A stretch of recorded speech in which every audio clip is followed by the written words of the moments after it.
Bonjour à tout le monde et bienvenue à ce deuxième webinaire qui sera la présentation de cette nouvelle démarche d'Amri. Nous avions déjà eu un rendez-vous fin 2022, il y a quelques mois, donc au mois de novembre, pour parler de la première partie du webinaire, enfin la première partie de l'outil.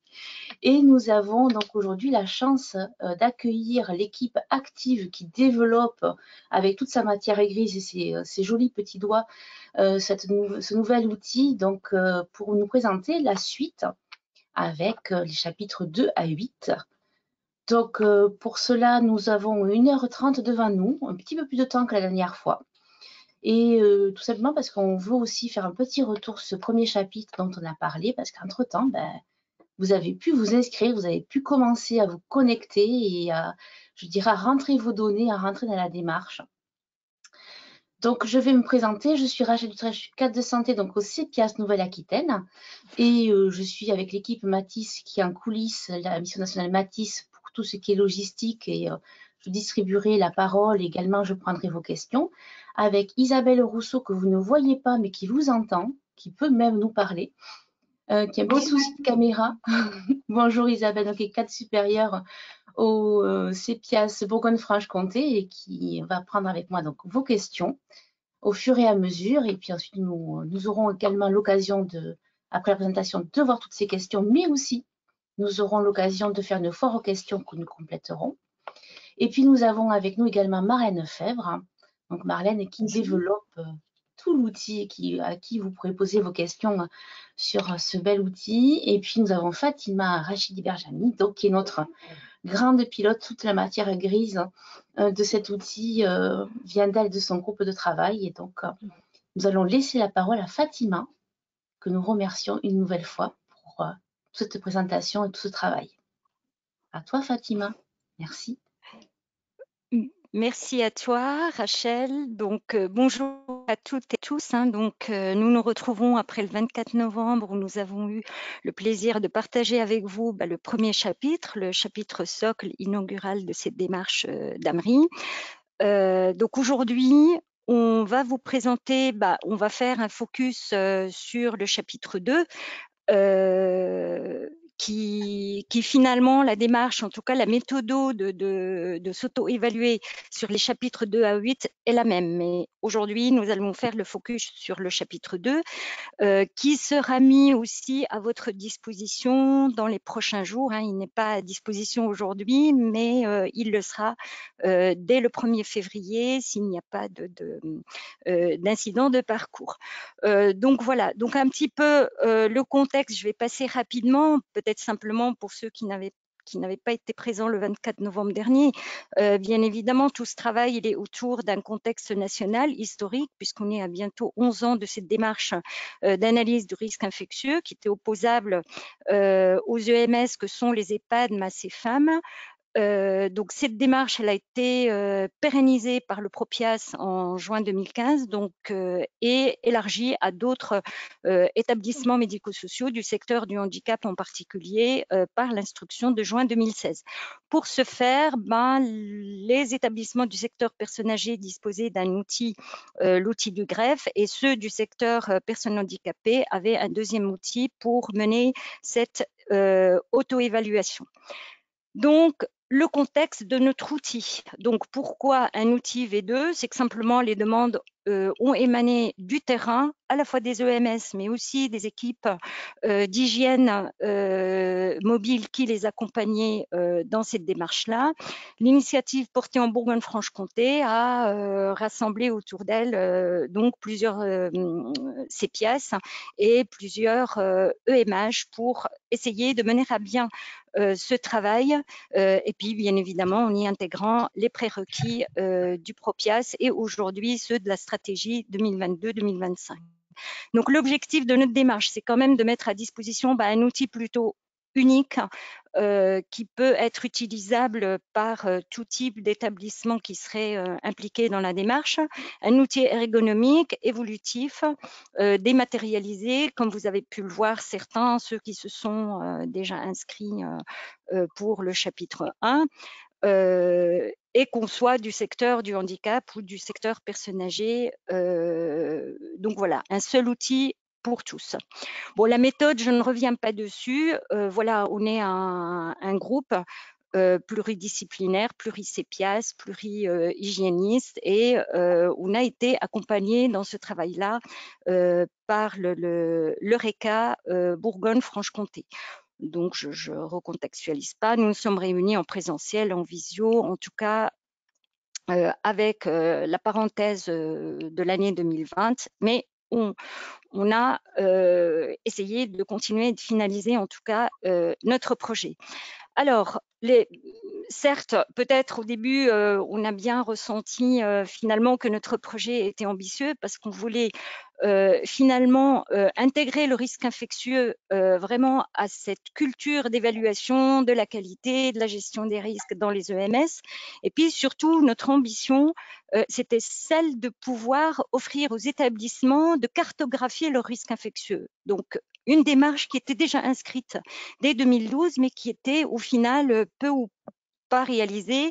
Et du coup, c'est l'une des plus grandes ambitions de l'outil, et aussi celle d'y intégrer l'audit système. La manière finalement des EMS de leur offrir la possibilité de s'auto-évaluer et de vérifier du coup sur le terrain si finalement tout ce qu'ils ont mis en place, on est bien en adéquation et on est bien en phase avec finalement le programme mis en place.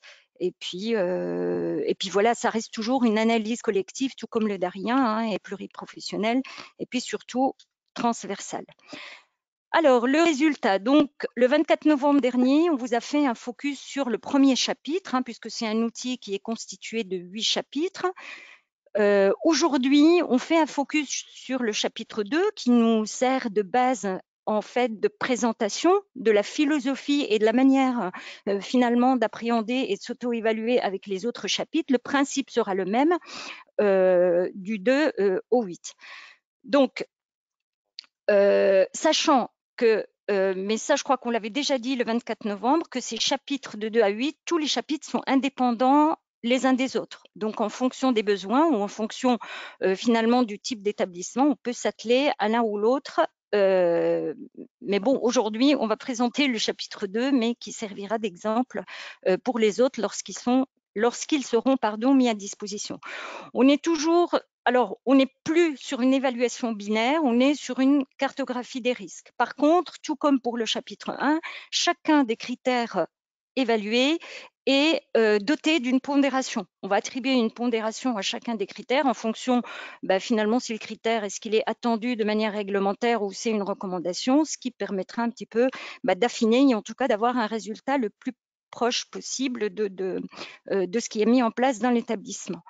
Donc, pour cette cartographie, donc, on a défini des règles, hein, l'outil a défini des règles de cotation qui sont voilà, la fréquence, la probabilité ou la vraisemblance d'un risque, sa gravité et le niveau de maîtrise qu'aura mis en face l'établissement pour en tout cas le prévenir et idéalement le maîtriser. Donc, ce qui fait que pour ces chapitres-là, on va s'auto-évaluer sur la fréquence, la gravité, le niveau de maîtrise. On aura une cartographie de ces risques et cette résultante, la criticité qui résulte donc finalement de l'évaluation de la fréquence, la gravité, du niveau de maîtrise, elle va être automatisée par l'outil. En fait, on renseigne les questionnaires. Vous verrez tout à l'heure en pratique finalement comment on fait. Et du coup, on aura le résultat de sa criticité.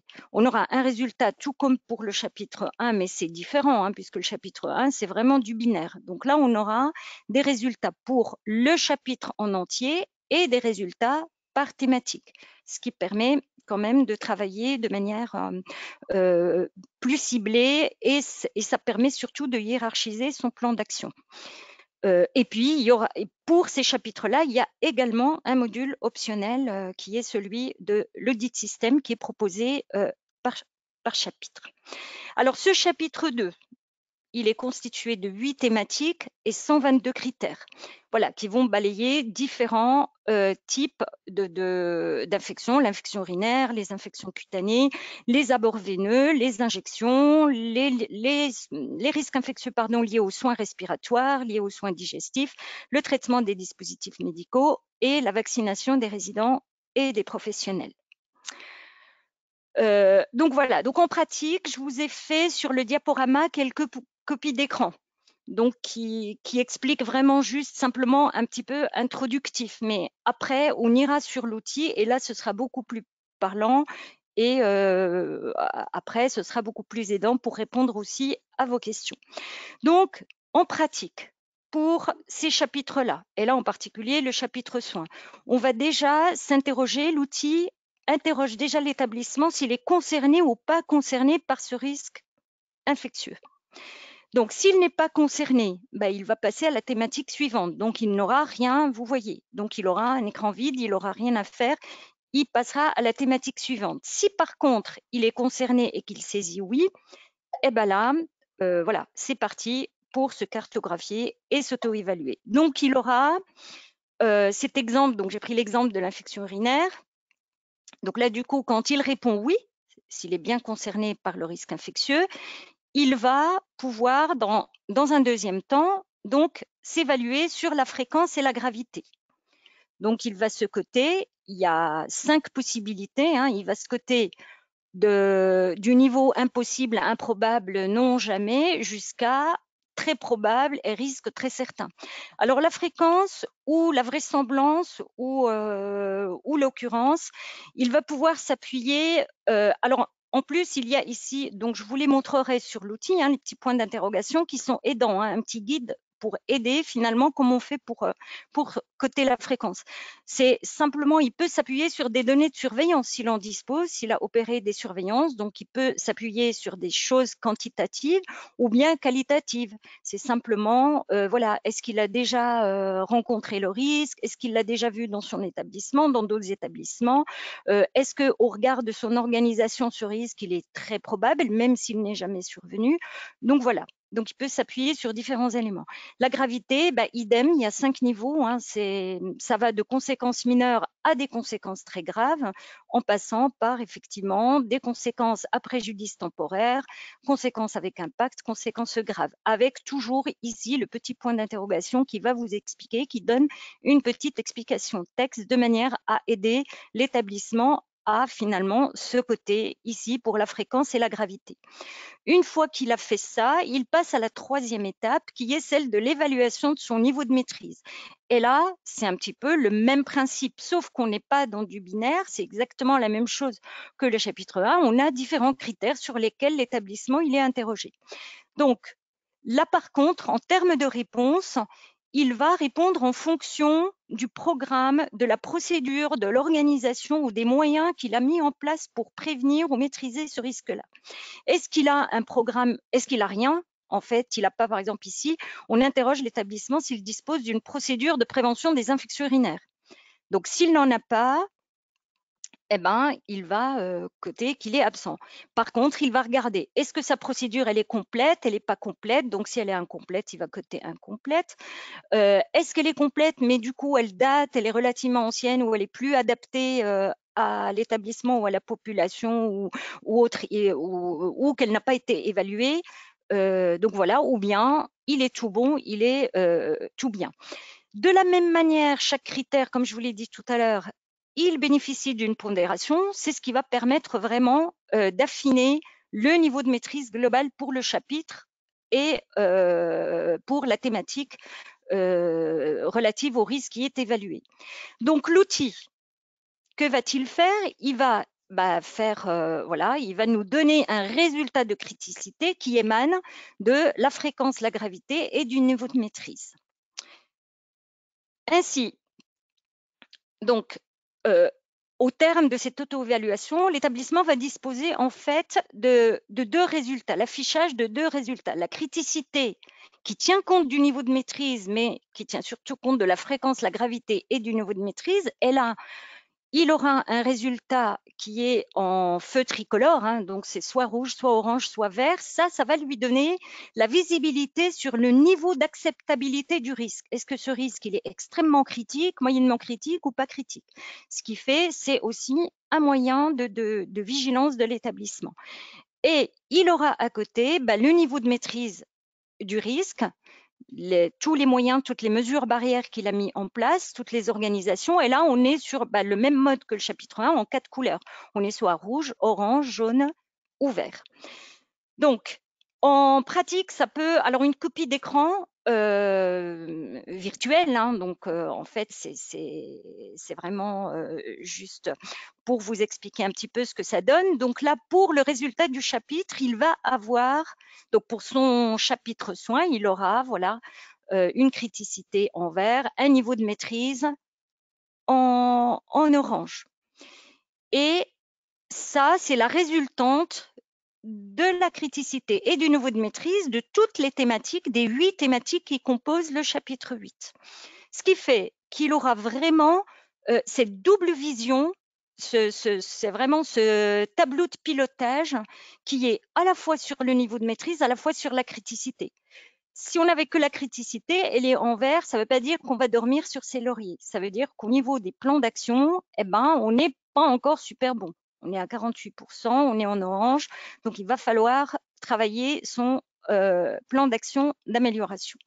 Et il en est de même pour chacune des thématiques du chapitre. Donc en fait, in fine, ça veut dire que l'EMS va disposer, lorsqu'il va faire ces chapitres-là, donc en particulier le 2, il va avoir 2 résultats. Un résultat sur la criticité qui va le rendre vigilant sur le niveau d'acceptabilité du risque. Est-ce que c'est, voilà, est-ce qu'il faut quand même que j'ai un œil en permanence là-dessus? Et puis sur le niveau de maîtrise. Et ça, c'est important. Ça, là-dessus, c'est ce qui va constituer son plan d'action d'amélioration. Donc, c'est vraiment plutôt guidant dans le pilotage d'une démarche PMRI, parce que c'est pas parce qu'on a tout mis en place que le risque, on va l'oublier. Et c'est pas non plus parce que le risque, il est acceptable que finalement, voilà, il n'est pas très important qu'on ne fait rien pour son niveau de maîtrise. Voilà. Donc, du coup, c'est vraiment une démarche qui est qualitative et globale finalement. Hein. On voit qu'on est dans la globalité de cette vision du risque infectieux. Donc, en tout cas, avec ces chapitres-là, du 2 à 8, l'établissement aura sa cartographie, il aura son niveau de maîtrise, il aura son plan d'action. Aussi, cette double vision à la fois sur la criticité, à la fois sur le niveau de maîtrise, va lui permettre de mieux hiérarchiser et de planifier ses actions d'amélioration, parce qu'il aura son plan d'action d'amélioration. Donc, cette criticité rentrera également en jeu pour hiérarchiser. Il vaut mieux, en tout cas, mettre toute son énergie pour un risque qui est inacceptable, et puis peut-être s'atteler à mettre son plan d'action pour une criticité qui est en vert. Voilà, ça aussi, ça va être important, ça va être aidant pour hiérarchiser. Et puis le mode, donc ça on le verra sur l'outil quand je vais vous montrer en réel, quoi, hein, finalement sur l'application.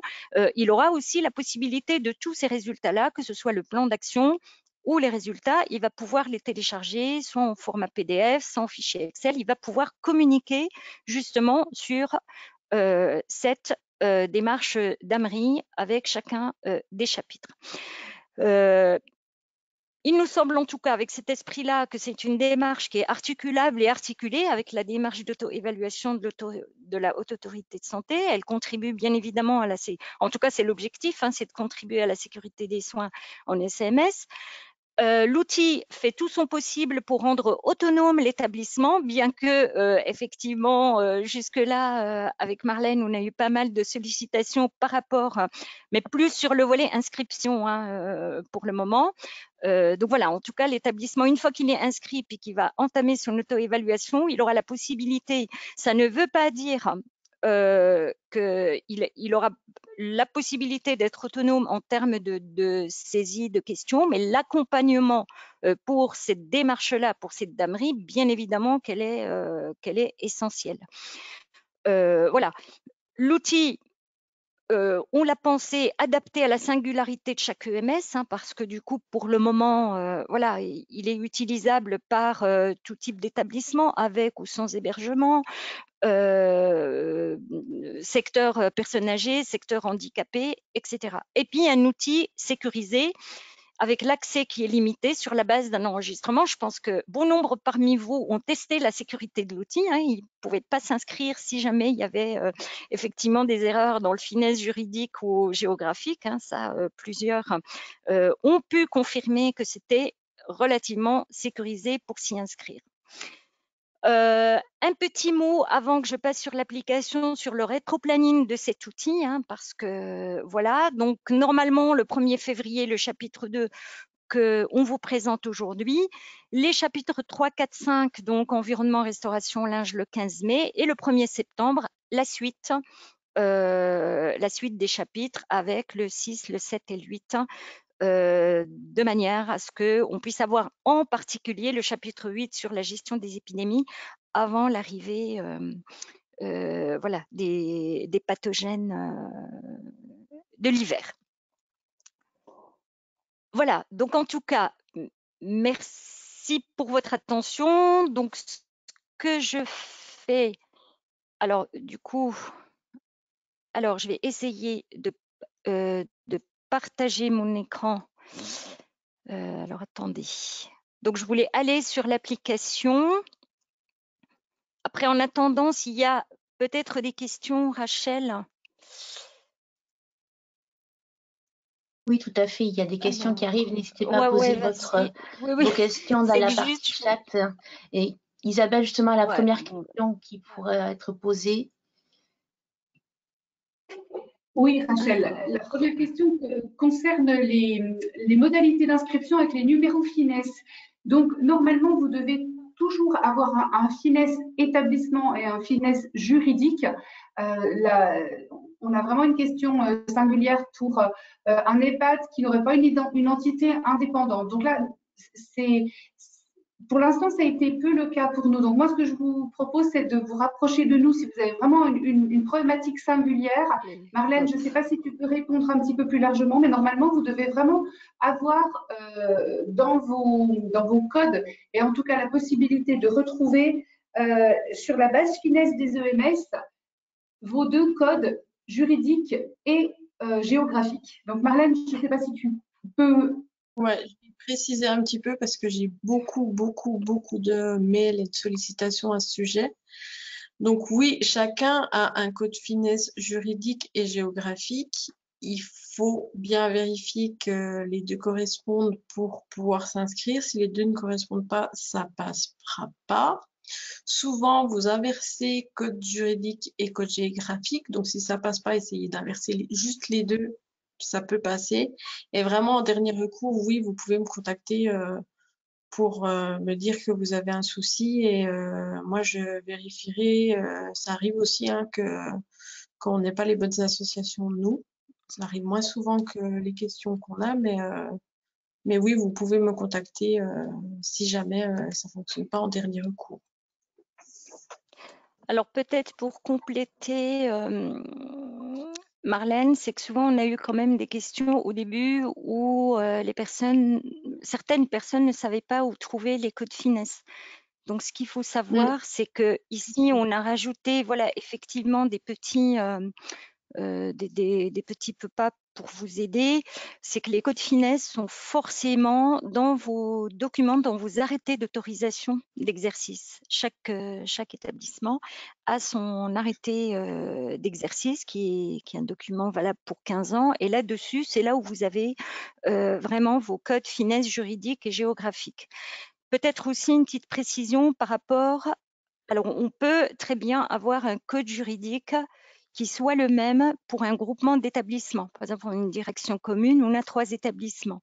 Donc, effectivement, on peut avoir un code juridique pour les trois, mais par contre, on aura 3 codes finesse géographiques. Chacune des structures qui dépendent de la première structure mère aura un code finesse géographique. Donc, parfois, bien vérifier, effectivement, le code juridique, on l'a, mais bien vérifier pour quel établissement on va essayer de faire le DAMRI et du coup, de mettre le code finesse géographique de cette structure-là.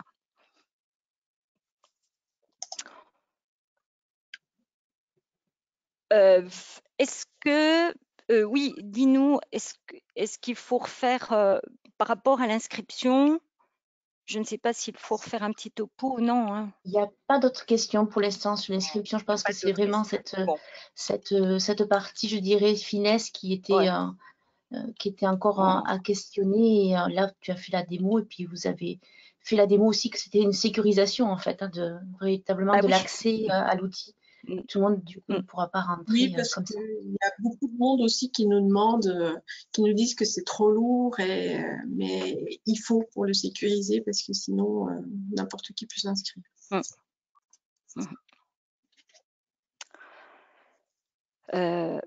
Donc voilà, donc peut-être montrer un tout petit peu quelques éléments clés qui nous paraissaient peut-être importants par rapport à ce chapitre 2.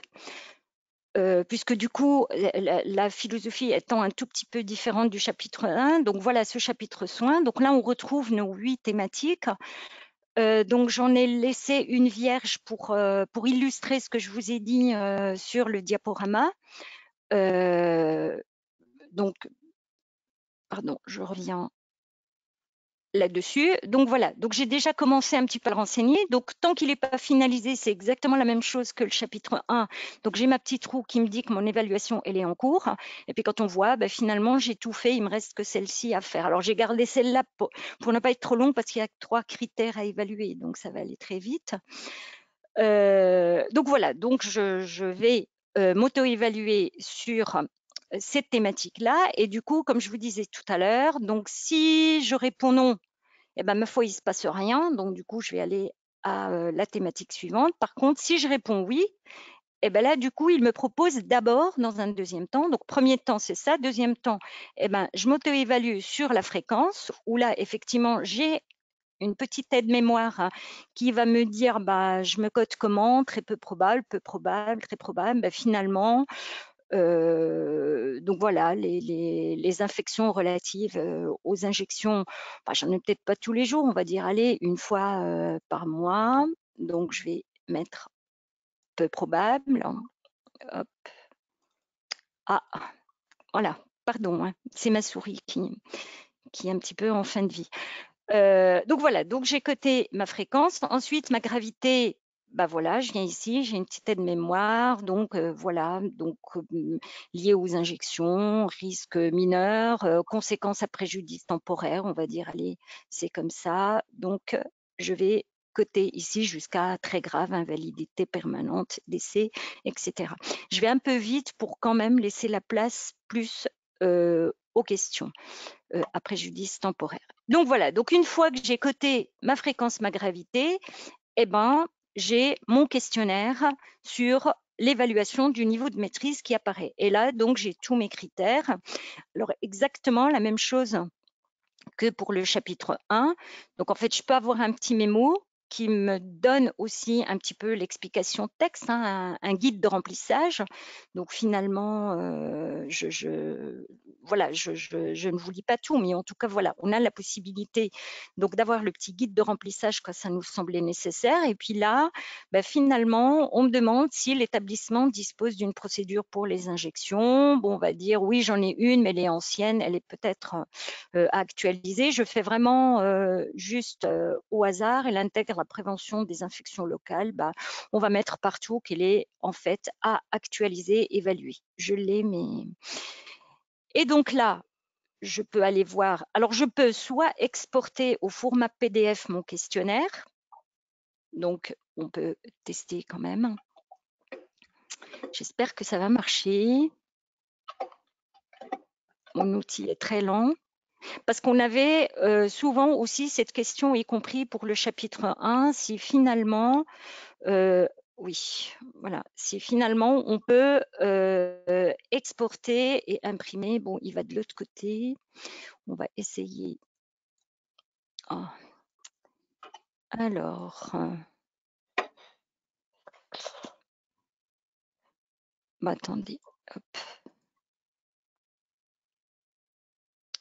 Voilà, je peux plus facilement le déplacer comme ceci. Je suis désolée, j'ai un double écran et résultat des courses.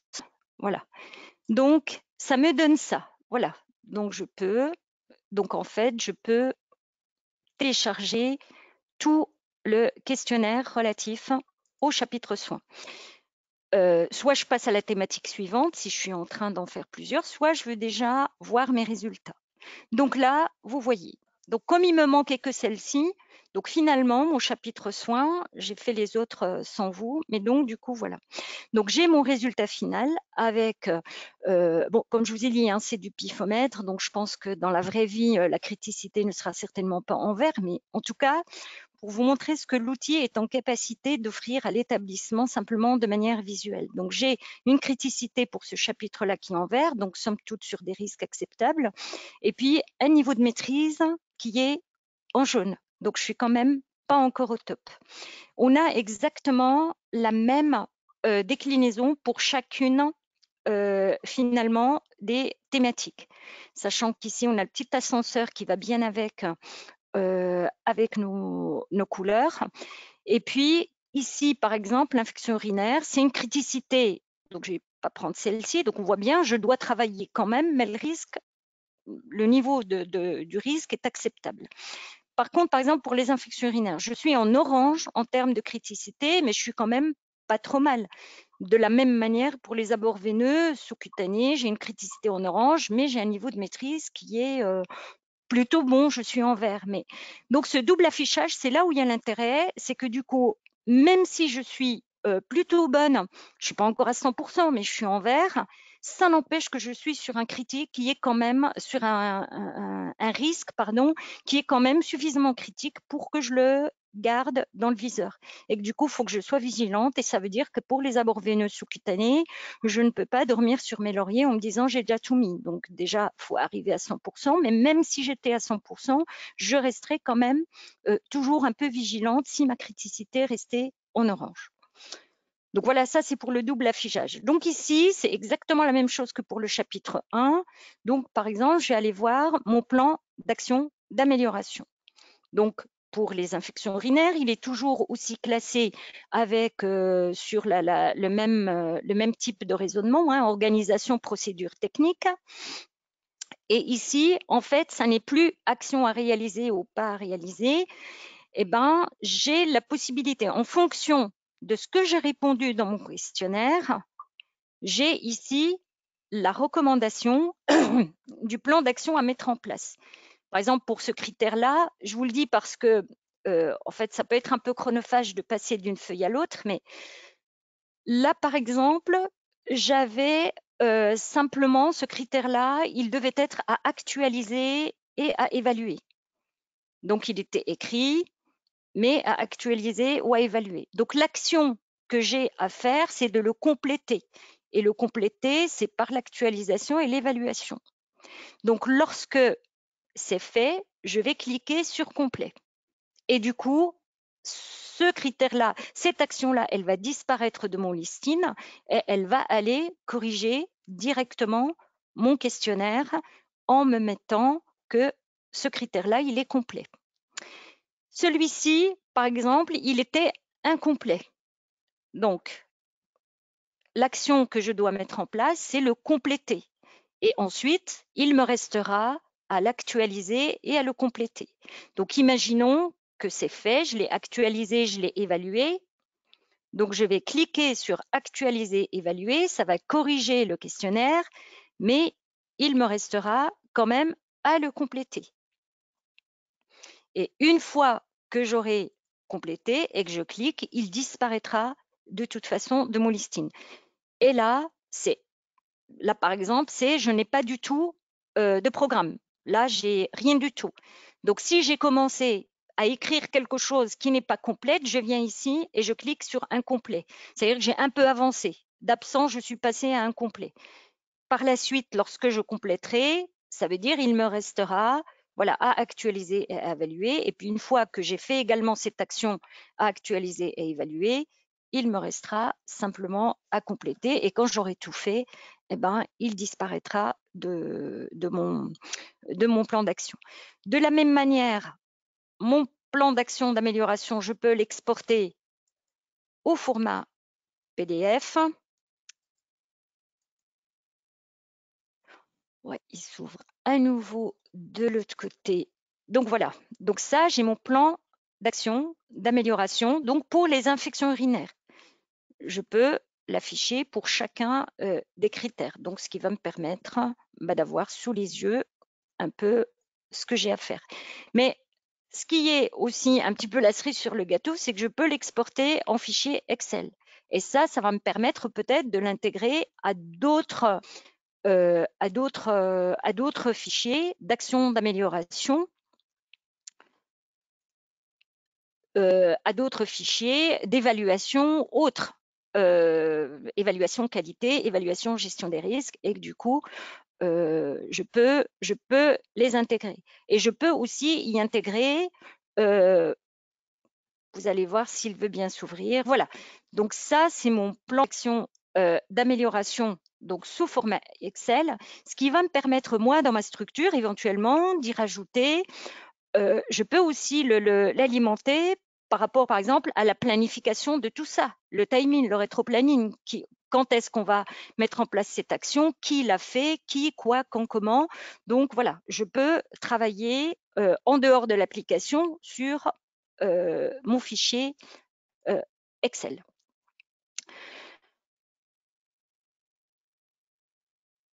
Pardon. Donc voilà, de la même manière, comme pour le chapitre 1, enfin, j'ai l'accès à l'audit système. Donc là, pareil, j'ai des propositions voilà, de questionnement sur le terrain, de vérification de la cohérence, de la faisabilité, de ce qui se passe sur le terrain par rapport à finalement toutes mes organisations, toutes mes procédures que j'ai évaluées. De la même manière, je peux exporter mon plan d'action, mon audit système, pardon, excusez-moi, donc en dehors voilà, de l'application, et je peux l'abonder, je peux rajouter moi d'autres questionnements, d'autres audits, d'autres évaluations, etc. Je pense que là, je vous ai fait un petit peu. Alors, c'est vrai que on pourrait, je crois que j'ai débordé un petit peu, 14h36, voilà, j'ai un petit peu débordé le temps imparti à la présentation. Donc voilà, on est à votre disposition pour toutes les questions voilà, relatives à cette propre présentation, et puis surtout par rapport aux interrogations, par rapport à ce chapitre, à ce type d'auto-évaluation. En tout cas, merci. Merci beaucoup Fatima pour cette présentation. Les questions arrivent, donc on va essayer de les prendre un petit peu en les classant avec Isabelle, parce que vous êtes nombreux à écrire et pas facile de tous vous suivre. Mais pour reprendre, je dirais, un petit peu le webinaire de la dernière fois, finalement, le DAMRI, il remplace le DARI. Oui. Alors oui, alors il remplace, enfin, il remplace la démarche. Au jour d'aujourd'hui, la démarche d'analyse de risque infectieux, finalement, c'est toujours la même. On nous interroge, on nous dit, il faut cartographier vos risques, vous auto-évaluer, mettre un plan d'action, mettre en place un comité de suivi, et puis s'améliorer. Donc, après, oui, j'ai envie de dire, vous avez un outil qui vous permet d'avoir une partie de cette démarche d'analyse et de maîtrise du risque infectieux qui était quand même peu réalisée. En tout cas, c'est nous ce qu'on a en Bourgogne-Franche-Comté. Peut-être qu'ailleurs, les gens, ils faisaient quand même leur cartographie, ils faisaient, voilà, ils pouvaient communiquer avec le poster, parce que du coup, dans l'ancien outil du greffe, il y avait quand même ce poster. Voilà. mais enfin, nous, personnellement, je ne sais pas, mais on pense quand même que le DAMRI, oui. Enfin, en tout cas, la finalité, l'objectif, peut-être l'ambition, c'est quand même c'est qu'il remplace le DARI, oui.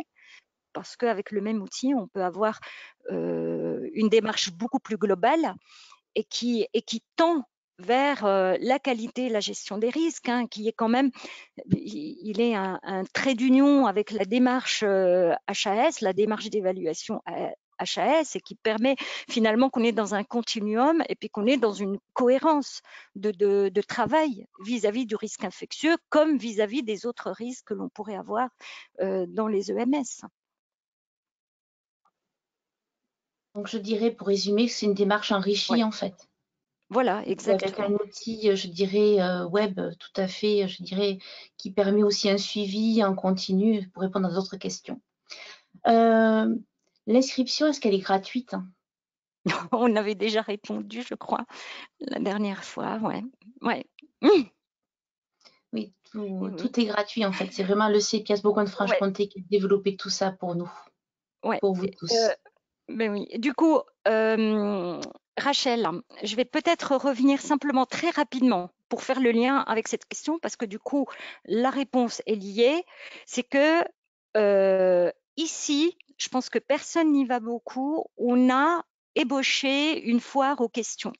La foire aux questions qui émane qui a émané là pour le moment des questions du webinaire du 24 novembre et puis qui bien évidemment elle va être enrichie de toutes les questions qui vont arriver aujourd'hui. Et du coup, la voici, la foire aux questions, et effectivement, voilà, le coût de l'outil, vous voyez, hein, on l'avait mis cette question parce que je crois qu'il y avait plusieurs établissements qui avaient posé la question. Donc voilà, donc vous pourrez toujours aller là, il y a quand même quelques questions à poser. Donc je suis désolée d'avoir fait diversion, Rachel, mais je crois que c'était important de dire qu'on a les réponses ici. Mais c'est gratuit, oui. Quelques questions encore qui apparaissent concernant les inscriptions qui restent visiblement un petit peu compliquées. Simplement, on risque de se répéter. Les inscriptions, pour des soucis de sécurité, sont à renseigner par le directeur des structures. Si un directeur dirige plusieurs structures différentes, il doit procéder à l'inscription de chacune de ces structures physiques avec les codes, comme nous l'avons dit, code finesse géographique et code finesse juridique. Concernant l'attribution ou la façon d'inscrire les professionnels qui participent au suivi de cette démarche, c'est le directeur qui nomme, et peut-être Fatima, pouvons-nous préciser la manière pour le directeur d'inscrire les professionnels qui accompagnent cette démarche selon un statut différent. Voilà. Et ça permettra de répondre aussi à la question que nous pose un participant concernant l'accès pour les infirmiers hygiénistes dans le cadre des équipes EMH. Voilà, alors tu l'as très bien dit, Isabelle. En fait, de toute manière, le point d'entrée, la porte d'entrée, la clé, c'est le directeur de l'établissement. Comme tu l'as à juste titre dit, si c'est un directeur sur plusieurs établissements, sur 3 par exemple, il fera 3 inscriptions pour l'EHPAD numéro 1, l'EHPAD numéro 2, l'EHPAD numéro 3. Ensuite, ce directeur-là, quand il va être inscrit, il sera automatiquement administrateur. C'est lui, c'est charge à lui, c'est de sa responsabilité. Évidemment, lui, il sera inscrit, mais de désigner quels sont les professionnels de sa structure qui vont être impliqués dans la démarche. Donc, pour ce faire, une fois qu'il est inscrit, il va venir ici, dans utilisateur. Donc, j'espère qu'il y a des directeurs dans le public. Donc, il vient ici, et ici, il va pouvoir en créer. Donc, vous voyez, par exemple, il peut rajouter un utilisateur. Donc, voilà, Tartampion, machin. L'adresse mail, qui est super importante. Et puis, il va définir un niveau d'utilisation pour ce professionnel-là. Par exemple, son médecin coordonnateur, il va lui mettre… Alors, je suis désolée, hein, vous voyez, il y a un petit ici, la quatrième petite puce, c'est administrateur. Hein. Donc, il peut être en droit de lecture, d'écriture, de validation des données et lorsque l'on veut clôturer une première évaluation, ou bien administrateur, c'est-à-dire il aura tous les droits, y compris ceux de créer des professionnels, des utilisateurs supplémentaires. Donc voilà, donc une fois, je vais revenir là. Hop, voilà. Donc, il peut en rajouter. S'il en a déjà créé, il peut les modifier. Il vient ici, il va modifier. Ça peut être modifié en niveau. Il va baisser juste à écriture, à lecture, etc. Ou bien, imaginons un professionnel qui part en retraite, qui n'est plus là, eh ben, il peut le retirer.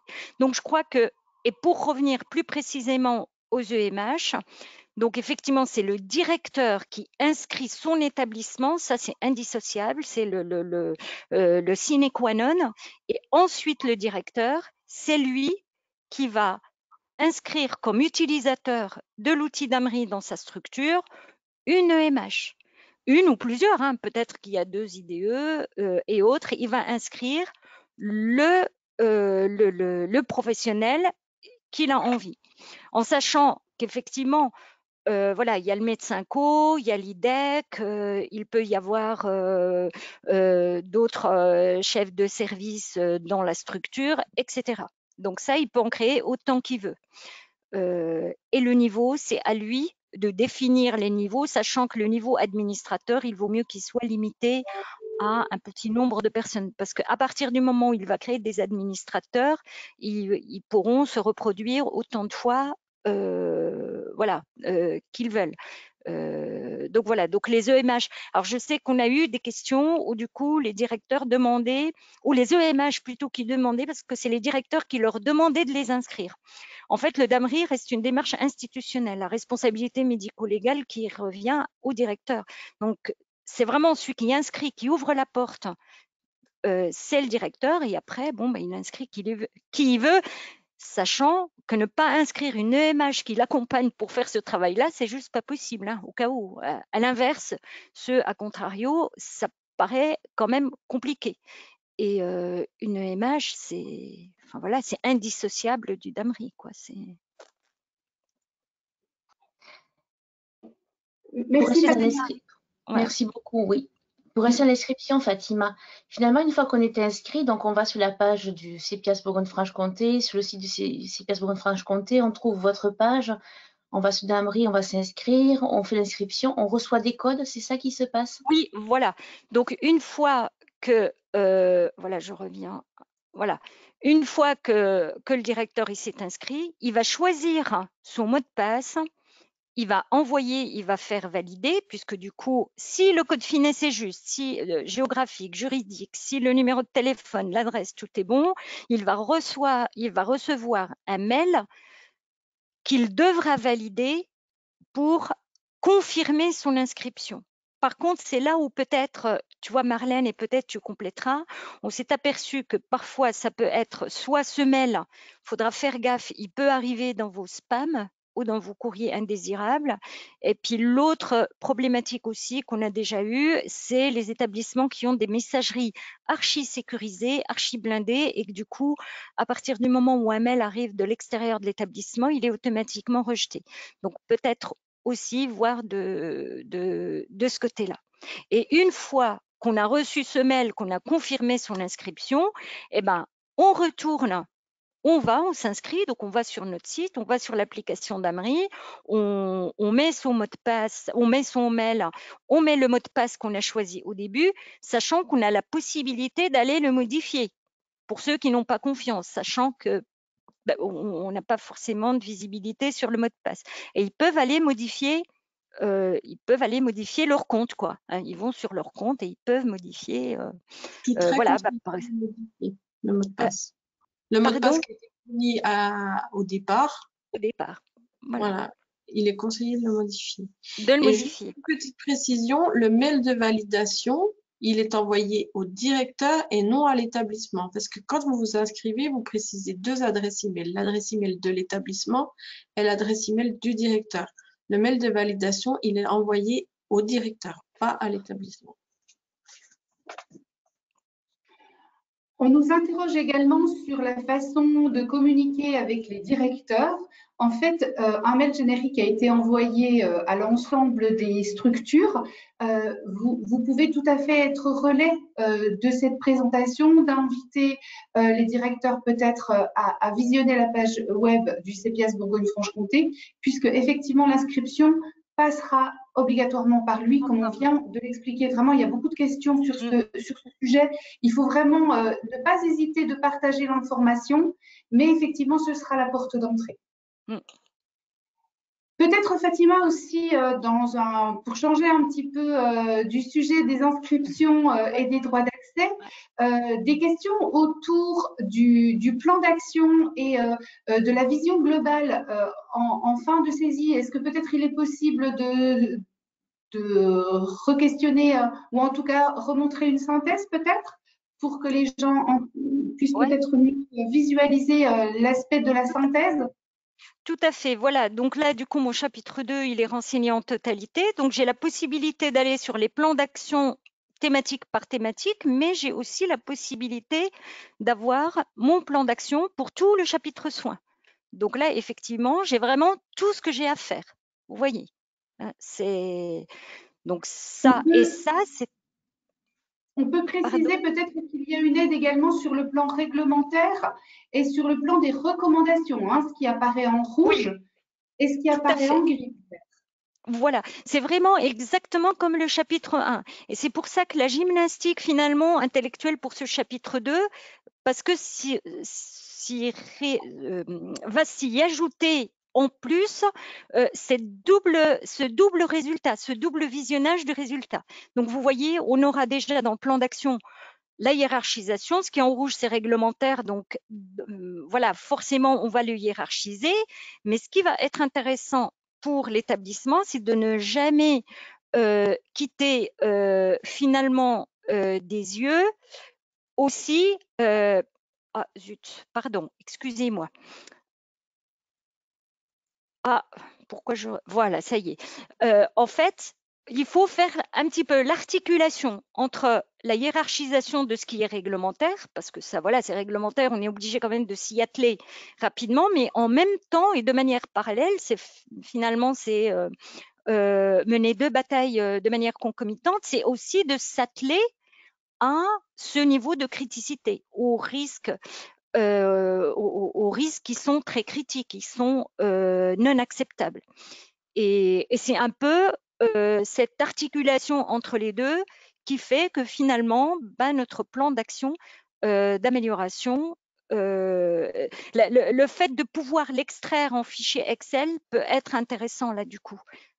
Puisque du coup, on va pouvoir mettre le timing, on va pouvoir dire telle action, elle est réglementaire, je dois les hiérarchiser, mais celle qui est en dessous, qui est juste après, elle est recommandée, mais par contre, le risque, il n'est pas du tout acceptable. Donc, voilà.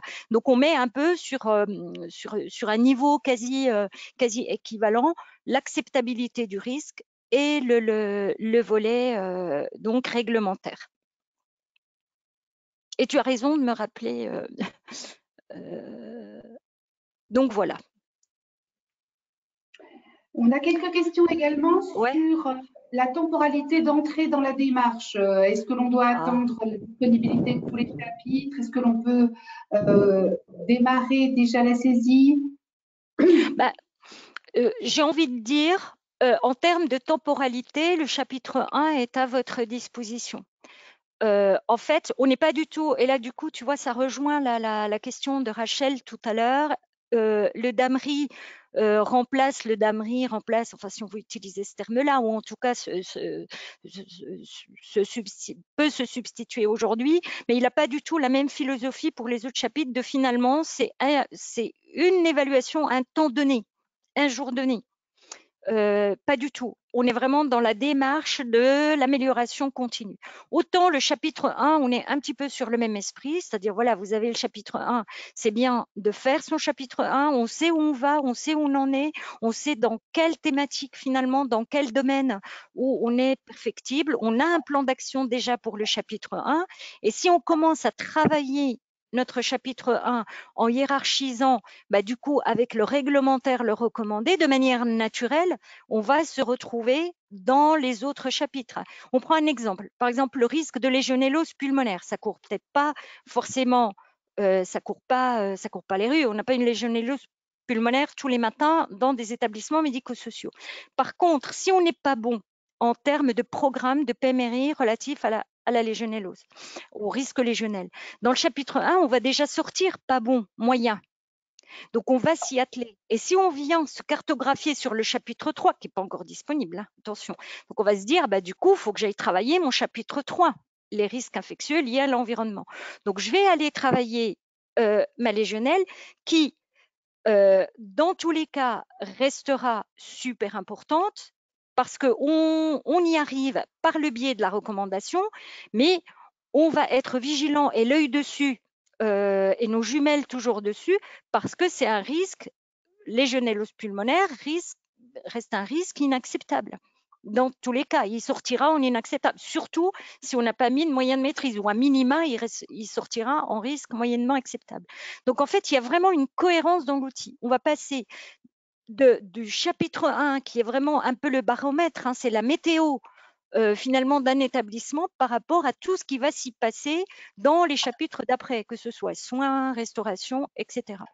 Et que je pense qu'il faut le voir comme ça. Aujourd'hui, s'il faut faire quelque chose là de manière super urgente,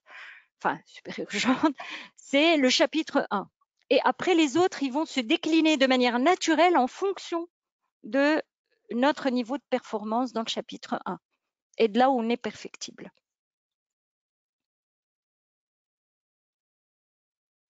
Une question, Fatima? Par exemple, donc, tu as parlé des préventions des infections urinaires. Est-ce qu'on trouvera une procédure en référence dans le DAMRI? Où trouver toutes ces procédures qu'on trouvait en lien avec le DARI? Alors, en fait, oui, merci Rachel, parce que j'ai zappé. En fait, je suis un peu partie peut-être du principe que toutes les personnes qui se présentent aujourd'hui, elles étaient déjà là le 24 novembre et que du coup, j'ai oublié un petit peu, désolée, de vous présenter effectivement tous ces outils, en tout cas avec lesquels on va faire le lien avec le DAMRI et en particulier avec les fiches pratiques du REPIAS 2022, donc qui sont actualisées et où là pour alors où est-ce qu'il ah oui, il est là, pardon. Ça doit être ça. Donc en fait, on est typiquement dans le lien avec les fiches pratiques donc du REPIAS. Donc là, bon, alors je ne sais pas où elle est, Alors, hein, ces fiches, on les retrouve donc sur le site, pour compléter, c'est ces fiches qu'on retrouve sur le site du REPIAS, mais qui sont élaborées avec un groupe pluridisciplinaire autour du CEPIAS Auvergne-Rhône-Alpes. Et donc, un groupe se réunit mensuellement et tout est réactualisé sur les fiches qui étaient précédemment les fiches EHPAD, qui aujourd'hui on appelle les fiches EMS, et que vous pouvez retrouver donc actualisées. Et d'ailleurs, le sommaire va changer parce que le sommaire correspondait au DARI. Et donc, prochainement, le CEPIAS ARA donc, travaille là-dessus pour vous proposer un nouveau chapitrage de ces fiches pour vraiment être en adéquation. Parce que là, le chapitre soins, par exemple, que vient de présenter Fatima, c'est le chapitre 2. Précédemment, c'est le chapitre 4. Donc, tout va être homogénéisé, en fait. Voilà, ce sera encore plus simple. Voilà. Donc, ce sera vraiment une articulation avec les deux. Donc, voilà. C'est un choix qui a été fait parce qu'il n'y a qu'un lien à changer, en fait. Hein. Si on avait mis chacune des fiches dans le DAMRI, Marlène, tous les jours, je pense, aurait eu à changer les liens. Donc, c'était pour en cela qu'on voulait quelque chose de plus pratique et de plus fonctionnel. Et finalement, sur un fichier, vous avez tous les renseignements. Voilà. Et donc, de la même manière, vous avez le lien pour l'évaluation HAS et pour la stratégie nationale 2022-2025. Une autre question, Fatima, par rapport aux personnes qui peuvent s'inscrire, qui peuvent rentrer dans la démarche, c'est notamment les résidences autonomie ou les services de handicap qui accompagnent à domicile. Est-ce qu'elles peuvent rentrer dans la démarche d'AMRI? Alors, normalement, oui. Alors,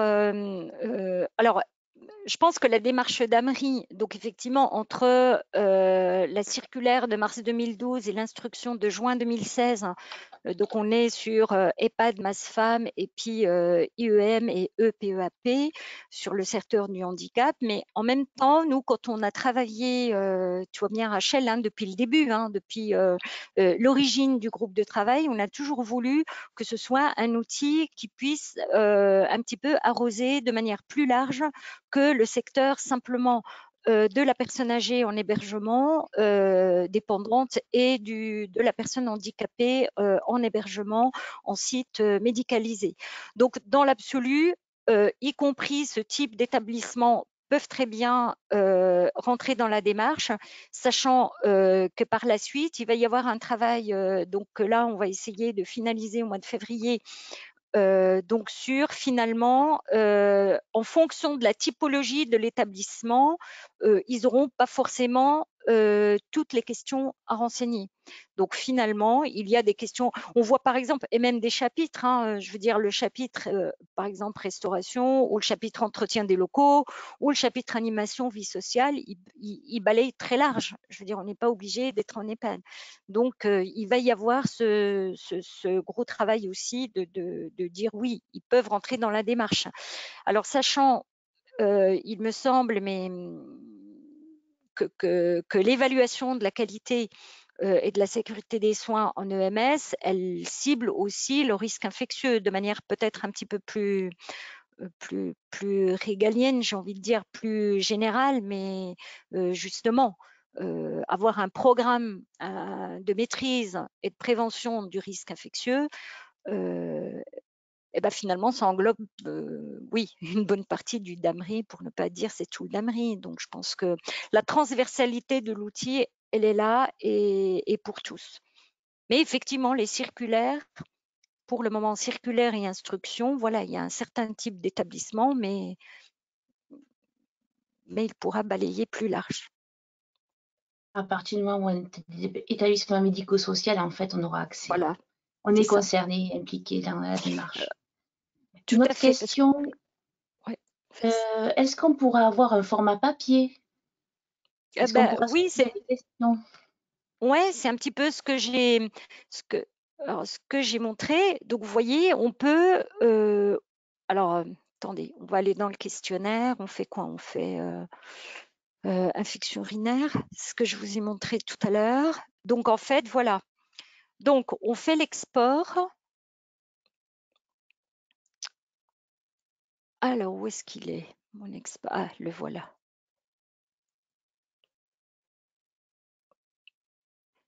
Et ça peut se décliner pour tout, en fait. Donc, on peut faire l'export, y compris avant de renseigner. Parce que là, du coup, c'est renseigné, vous voyez, ça apparaît. Mais on peut très bien le renseigner avant, lorsque les questionnaires sont vierges. Donc, on peut l'imprimer et du coup, on peut très bien, voilà, on peut télécharger, l'imprimer et le confier. J'en sais rien. Ça, par exemple, c'est le corps médical et paramédical. Voilà, tout ça, c'est les IDE, les infirmières, voilà, les soins respiratoires. Si des fois on a un prestataire avec qui on a envie de travailler, on va lui dire, bah voilà, nous dans notre démarche d'Amri, vous voyez, les appareils à oxygène, les machins, voilà, on a besoin de le changement des consommables, l'utilisation d'eau stérile, etc. Donc on peut très bien le télécharger, l'imprimer, et ça vaudra pour en fait tous les chapitres. Donc, ce qui fait les autres chapitres, on va pouvoir, environnement, filer ça aux responsables techniques, restauration au chef cuistot, le linge à la responsable buanderie, etc.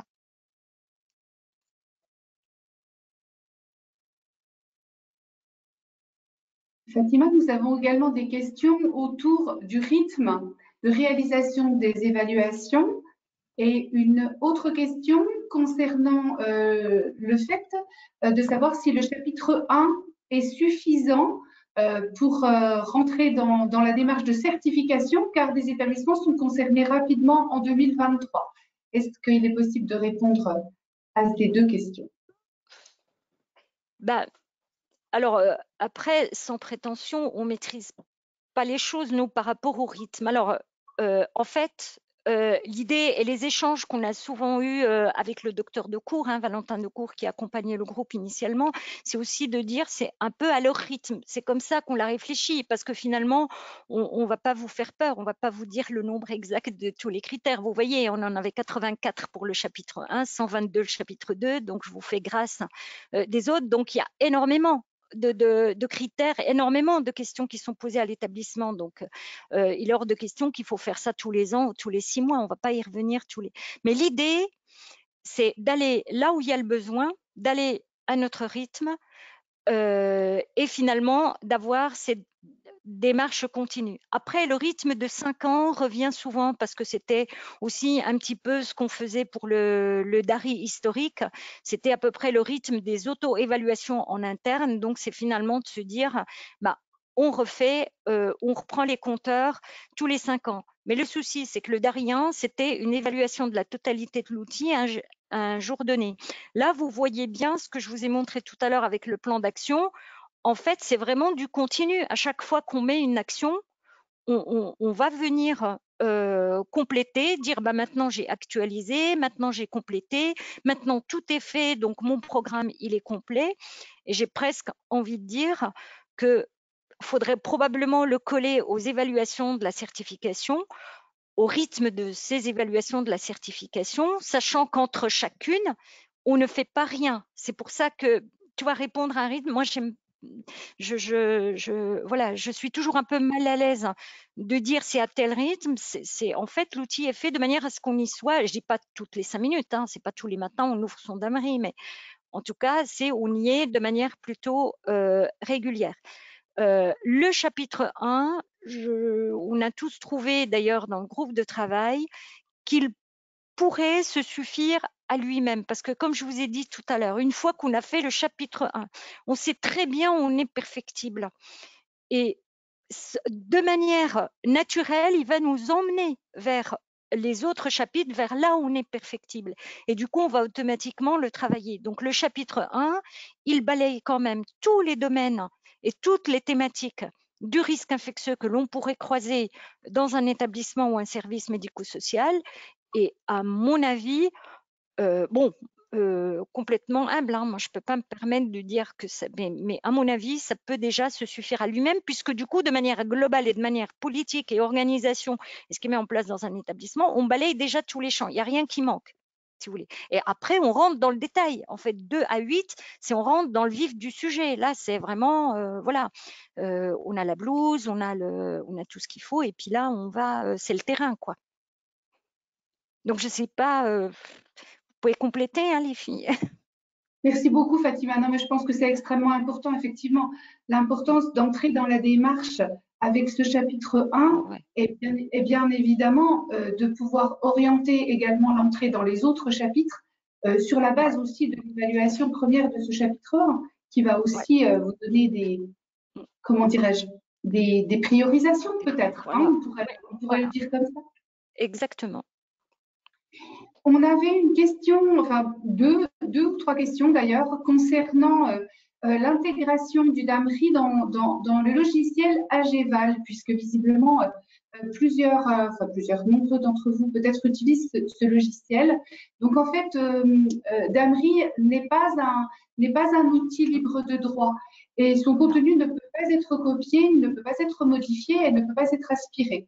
Donc en fait, comme on vous l'a expliqué par rapport à la gratuité de l'outil qui est mis à disposition effectivement par le CEPIAS Bourgogne-Franche-Comté, mais également par le travail de tous les collègues qui ont travaillé en inter-CEPIAS.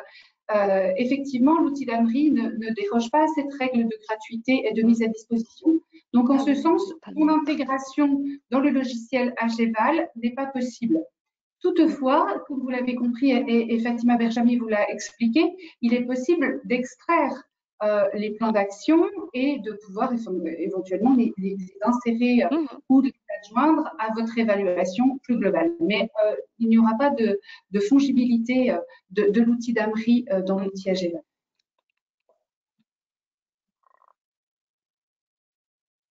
Pour donner une idée du temps passé au remplissage du chapitre 1, est-ce qu'on a des retours? Chapitre Je 2, on n'a crois, pas encore, vu qu'on n'a pas ouais. commencé. Non, voilà. Alors, je laisserai après peut-être Marlène si elle a eu, parce que bon, on est extrêmement sollicité depuis depuis le 10 janvier, on croule un peu sous les mails, les coups de fil. Après, les seuls retours que l'on ait eus, c'était ce que j'avais déjà dit le 24 novembre, c'est par rapport à la période de test. Et grosso modo, si on fait la moyenne des temps, on est à 1 heure, quoi.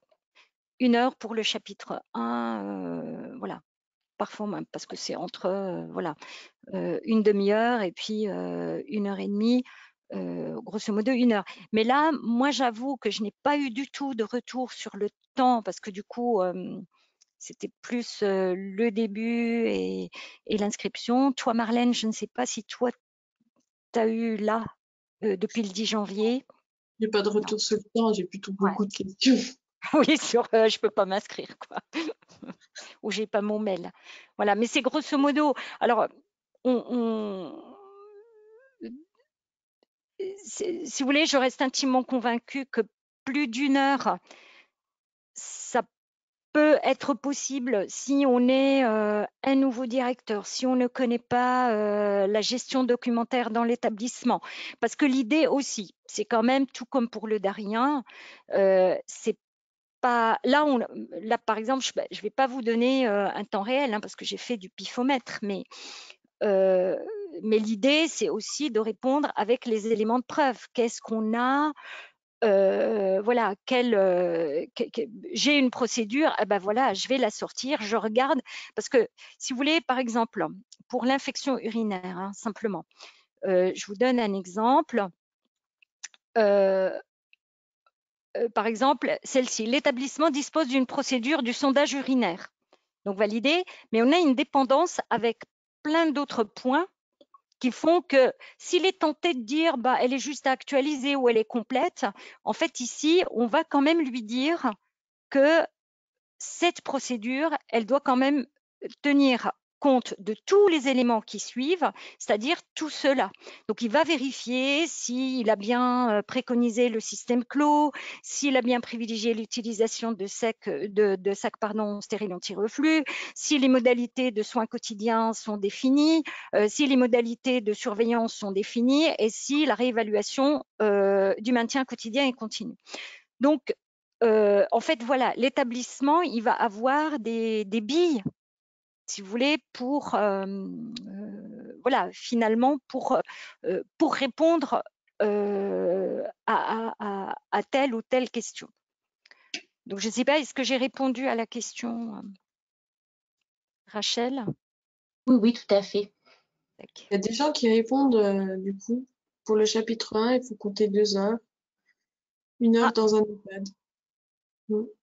Ouais, voilà. Voilà. Oh. Bon, bah ok. Alors, Merci juste pour un vos petit...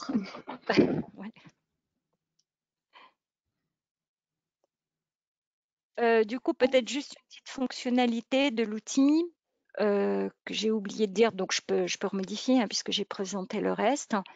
C'est que en fait, il y a une dépendance, vous voyez, et ça peut être aidant, ça peut rejoindre la question, si vous voulez, on a comme base documentaire pour écrire ces procédures, les fiches pratiques,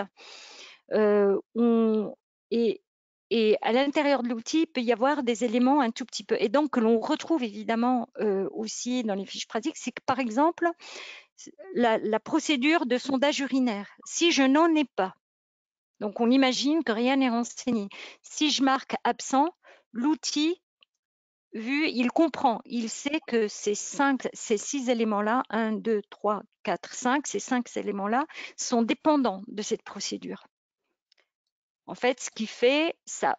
Alors, l'établissement garde la main, il peut modifier, mais c'est l'outil lui-même qui lui dit, bah, du coup, si tu n'as pas de procédure, c'est que tu n'as pas non plus tous ces 5 éléments-là. Donc, voilà, tu auras le plan d'action et puis tu vas les travailler un à un. Donc, voilà, je referme juste la petite parenthèse parce que du coup... Mais je pense que c'est une parenthèse très importante, Fatima. Très importante, ouais. Oui, on avait une question sur le fait des disponibilités des protocoles. Ben Effectivement, il y a voilà. une partie de la réponse autour des fiches qui sont effectivement réajustées et mises à disposition au fil de l'eau, entre guillemets. Mais du coup, l'outil est Dans capable l'outil. de préciser les points incontournables qui doivent Voilà. apparaître dans la procédure. Alors, C'est peut-être ce que l'on pourrait préciser également. voilà, tout à fait. Donc ça, c'est vraiment super important. Et ça, c'est valable pour tout. Dans tous les chapitres, il y a une dépendance donc qui est créée d'un certain nombre de critères par rapport au premier. Et donc là, voilà. Donc on les a finalisés pour le chapitre 2 et on va faire les suivants après. Est-ce que tu peux nous faire avoir un plan d'action, Fatima? Alors attends, on fait quoi peut-être Je suis pour embêtante. infection? Non, non, non, pas du tout. On voit les résultats et puis ah bah oui, puisque du coup là je suis plus bonne du tout. Ouais, donc là, on voit une hiérarchisation qui a été créée en quelque sorte, voilà. Voilà. Ouais. Et du coup, vous voyez c'est parce qu'il y a des questions sur comment hiérarchiser en fait son plan d'action en fait. Hein. Ah, alors attends, je vais peut-être te prendre un où il y a du rouge. Hein. Alors en fait, c'est là où c'est un petit peu ce que je disais tout à l'heure. Vous voyez, par rapport au plan d'action d'amélioration, on va laisser comme ça, finalement. Vous voyez, donc le plan d'action, en fait, il nous liste tous les critères que l'on doit mettre en place. Mais en même temps, avant d'aller sur le plan d'action, c'est super bien de visualiser hein, vraiment les jumelles. Voilà, un œil sur le niveau de maîtrise, un œil sur la criticité. Je vais même peut-être prendre plutôt celle-ci. Vous voyez, j'ai un œil, donc je suis en jaune, je suis pas mal, mais je ne suis pas encore très bonne. Donc j'ai un plan d'action d'amélioration pour mon niveau de maîtrise et j'ai ma criticité. Donc il faut que j'ai les deux. Donc ça, on va dire la criticité, je vais peut-être pas grand-chose à hiérarchiser, je vais sur mon plan d'action. Mais ici, par exemple celle-ci, je suis en orange et là je suis bonne. Vous voyez, il faut d'abord regarder ça. Je suis sur un risque qui est moyennement acceptable. Mais pour autant, je suis pas mal. Je suis à 84%. Donc, je vais voir mon plan d'action d'amélioration. Donc, effectivement, il est tout petit. Donc, ça ne va pas le faire. Ça, je ne vais pas pouvoir t'illustrer. Mais en tout cas, j'ai mon plan d'action. Donc, si vous voulez, je vais compléter mon plan d'action, mes actions à mettre en place. Mais en même temps, il faut que je garde l'œil sur ma criticité. On va aller là. Là, je pense qu'on va voir beaucoup de choses. Infection urinaire. Donc là, si vous voulez, je vais. Oh oui, mais j'ai pas de réglementaire. Alors attends, faut que je te trouve quelque chose. Plan d'action en fait. Oui, oui, je vais aller là. Comme ça, j'ai tout. Voilà. Et ben, vous voyez, typiquement, par exemple là, il y a même du chapitre 1. Hein, on peut faire du chapitre 1. Vous voyez, c'est je dois définir les modalités de suivi de mon plan d'action ainsi que le rythme de suivi. Pourquoi c'est réglementaire? C'est que simplement dans la circulaire de 2012, on me dit que je dois mettre en place un comité de suivi d'ARI et ce comité de suivi d'ARI doit se réunir et il doit mettre en place, valider, organiser la mise en place du plan d'action d'amélioration. Ici, dans les incontournables, donc, vous voyez, j'ai des choses recommandées, j'ai des choses réglementaires. Eh bien, je commence par le réglementaire parce que ça, c'est opposable. Je suis directeur d'établissement, j'ai la responsabilité. Si un AES survient dans mon établissement et que j'ai rien organisé, ben, je suis un peu mal. Donc, je vais commencer par formaliser ma conduite à tenir en cas d'AES. Je vais valider la conduite à tenir aussi en cas de légionellose pulmonaire parce que ça aussi, c'est réglementaire. Et puis, celle de la potabilité de l'eau et puis celle du carnet sanitaire de l'air. Donc j'ai 4 actions réglementaires que je dois mettre en place. Et c'est là où je vous dis, il y aura l'articulation avec la suite. Hein, donc là, on s'aperçoit finalement avec cet exemple, Rachel, que le chapitre 1 se suffit à lui-même. Il se suffit vraiment à lui-même. Donc là, ça veut dire qu'il va falloir qu'en termes de protocole, c'est ça que je dois travailler en premier. Et puis je travaillerai ça après. Et puis, le reste, c'est des actions recommandées. Mais bon, voilà. En tout cas, pour le chapitre 1, c'est que du réglementaire, du recommandé. Pour le chapitre soins, voilà. Là, c'est là où typiquement, vous voyez, pour les infections cutanées et muqueuses, rappelez-vous, je crois qu'on était en orange en termes de criticité. Donc, dans tous les cas, je dois m'améliorer surtout, mais la hiérarchisation, dans la hiérarchisation, c'est que je dois vraiment organiser, formaliser et optimiser les soins de pédicurie qui ont lieu dans mon établissement. Pourquoi? Parce que probablement derrière, il y a, vous voyez, tout est articulé, derrière, il y a le risque d'exposition de pathogènes hématogènes. Donc, il y a un risque d'AES avec, et puis un risque aussi de soins qui est plus important, mais en termes de risque infectieux, hein, je veux dire, les soins de pédicurie sur un pied diabétique, c'est vachement important. Donc, ce qui veut dire, même si j'ai dit dans toutes mes thématiques, du coup, celle-ci, les infections muqueuses liées aux soins, je suis en orange, il va falloir que je m'y colle, et à l'intérieur de celle-là, il va falloir que je me colle en priorité à l'organisation de mes soins de pédicurie. Donc, vous voyez, c'est un peu comme ça que pour les autres chapitres, il faut fonctionner. De la même manière, voilà, de la même manière, si je vais sur les protocoles, il y a les soins dentaires, tout ce qui est relatif à l'odontologie. Donc, ce qui veut dire, je dois quand même, les infections muqueuses, c'est quelque chose qui en orange, le risque, il est quand même semi-critique, mais à l'intérieur de ça, il va falloir, j'ai deux choses à hiérarchiser. Je dois hiérarchiser l'organisation des soins de pédicurie et je dois me coller à la stérilisation du matériel qui est utilisé pour les soins dentaires. Du coup, est-ce que j'ai répondu à la question, Rachel? Tout à fait, Fatima. Tout à fait. Et donc, lorsqu'on a fait une action, on peut la valider, c'est ça, sur ce On plan peut la d'action? valider. Voilà. Et donc, du coup, par exemple, je me suis collée, j'ai compris qu'il fallait que je me colle quand même à la stérilisation de ce matériel-là. J'ai tout fait. Alors, soit j'ai simplement fait, mais j'ai encore pas. Montre peut-être, Fatima. Voilà. Et puis, j'ai tout complété, j'ai tout fait, tout est parfait. Et voilà, elle disparaît, donc je ne l'ai plus. C'est top. C'est top, hein? Il est Ouais. magique. Et logiquement, alors je vous montre quand même, hein, il y a plein de petites cerises sur le gâteau avec cet outil. Alors, je repars là, c'était les soins dentaires, hein. C'était dans infection cutanée et muqueuse. C'était quasiment là. Alors, attends, soins de pédicurie, soins dentaires. Et vous voyez ma procédure relative à la stérilisation des dispositifs médicaux, il me l'a renseigné en complet. Il a remodifié tout seul. Et il a mis à jour le résultat aussi. Et le résultat a été modifié. Je ne me souviens plus comment on était, mais oui, bien évidemment. Hein, ça c'est voilà. Merci beaucoup pour ce bel exemple, ce bel outil. Et Une petite question par rapport au délai. Est-ce qu'on a un délai pour remplir le chapitre 1 et puis ensuite rentrer dans la démarche? Si la certification, si dans le cadre de la certification, on demande aux établissements d'inclure leur damerie dedans, c'est bien de faire son chapitre 1, évidemment.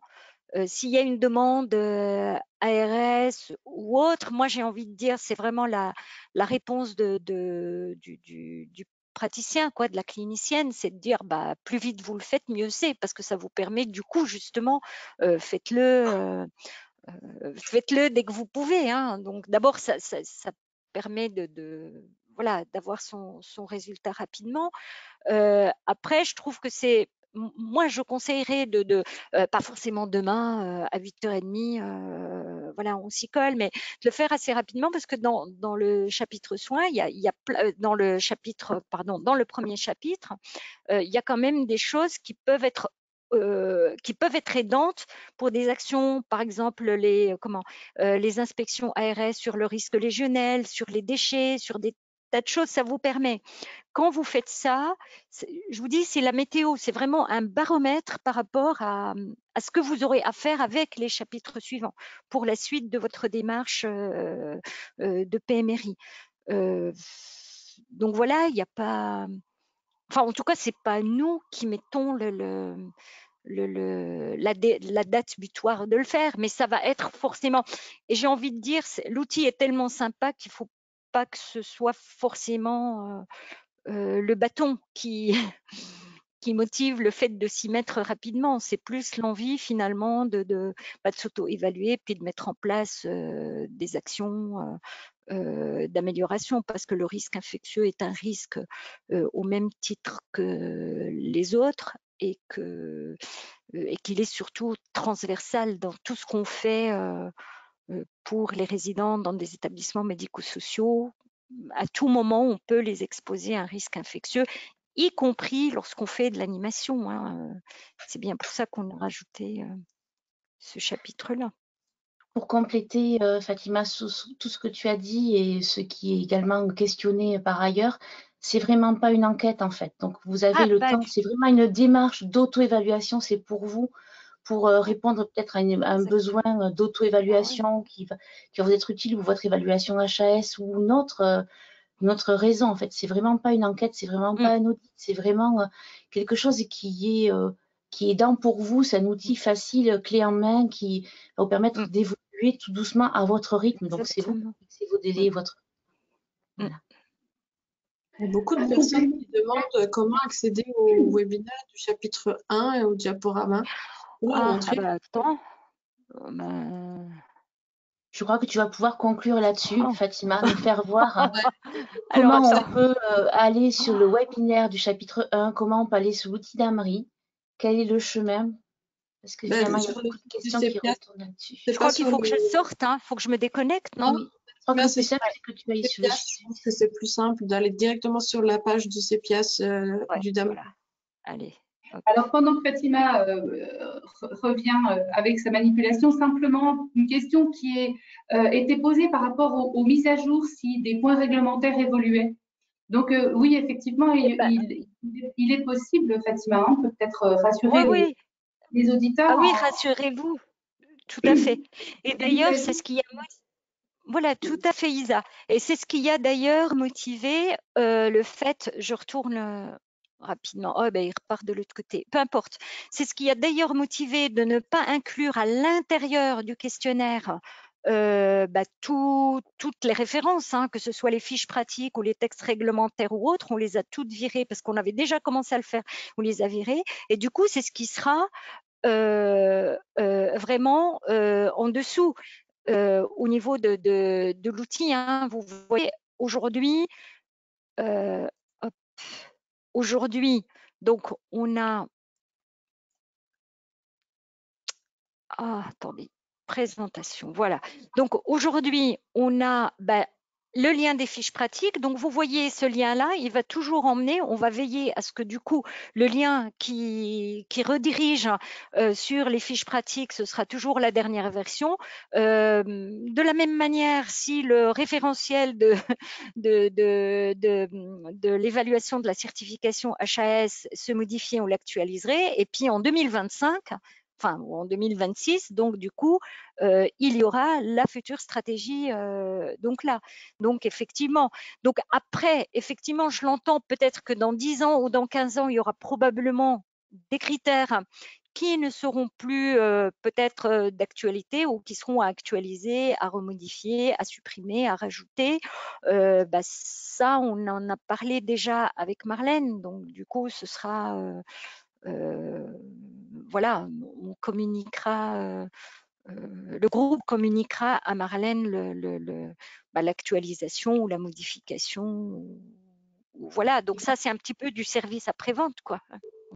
Tu peux nous faire voir donc la page du DAMRI? Voilà, donc du DAMRI rapidement, parce que voilà, donc sur le site du CEPIAS, alors, pourquoi elle ne marche pas?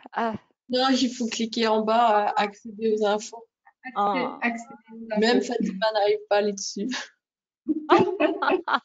Même moi, je ne peux pas y aller. Sinon, tu vas dans surveillance, enquête, audit. Ouais, voilà. Et DAMRI sur la... Il est là. Voilà. On aura vu tous les chemins pour y arriver, en fait.